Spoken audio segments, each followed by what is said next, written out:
News India 27 नव्या पिढीचं नवं माध्यम। इगतपुरी तालुक्यातील बहुतांश भाग हा डोंगर, दऱ्या, धरणे, नदी नाल्यांनी व्यापलेला असून सदर ठिकाणांवर वन्य प्राण्यांचे वास्तव्य मोठ्या प्रमाणात आहे। अशा परिस्थितीत डोंगराळ भागातील काही संशयित इसम हे अल्पावधीत पैसे कमवण्यासाठी अवैध व्यवसाय करत असतात। नाशिक ग्रामीण जिल्हा पोलीस अधीक्षक श्री विक्रम देशमाने यांनी जिल्ह्यातील सर्व प्रकारच्या अवैध व्यवसायांचे समुच्चाटन करण्यासाठी सदर कारवाई करण्याचे आदेश दिले आहेत। त्या अनुषंगाने स्थानिक गुन्हे शाखेचे पोलीस निरीक्षक राजू सुर्वे यांना मिळालेल्या गुप्त बातमीनुसार घोटी पोलीस ठाणे हद्दीतील पिंपळगाव मोर गावचे शिवारातील मोराच्या डोंगराचे पायथ्याशी काही संशयित इसम वन्यप्राणी बिबट्या वाघाची कातडी विक्रीसाठी घेऊन येणार असल्याची माहिती मिळाली होती।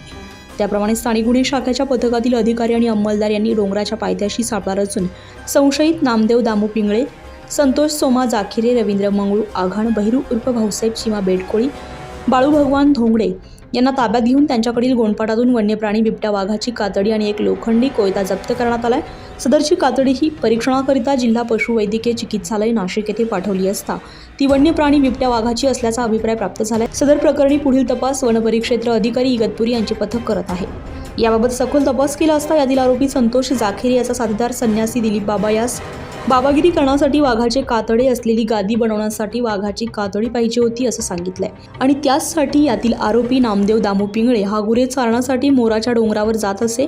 सदर ठिकाणी वन्य प्राण्यांचे प्राणी पिण्याच्या डोहाजवळ त्याने रात्रीच्या वेळी मोटारसायकलच्या क्लच बाहेरचा गळफास तयार करून पाणी पिण्यासाठी आलेल्या बिबट्या वाघास पकडून त्यास ठार मारले आणि त्यानंतर यातील सर्व आरोपींनी मिळून बिबट्या वाघाची कातडी काढून निर्जन ठिकाणी सुकवत ठेवून सदरची कातडी ही संन्यासी दिलीप बाबा यास विक्री करण्यासाठी घेऊन जाणार असल्याचं तपासात समोर आलंय।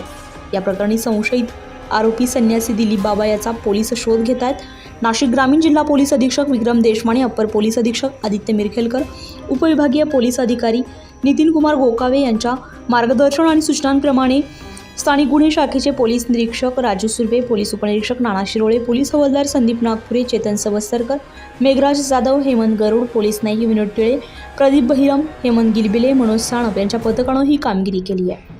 न्यूज इंडिया मराठीसाठी हेमंत काळमेकसह अश्विनी पुरी, नाशिक।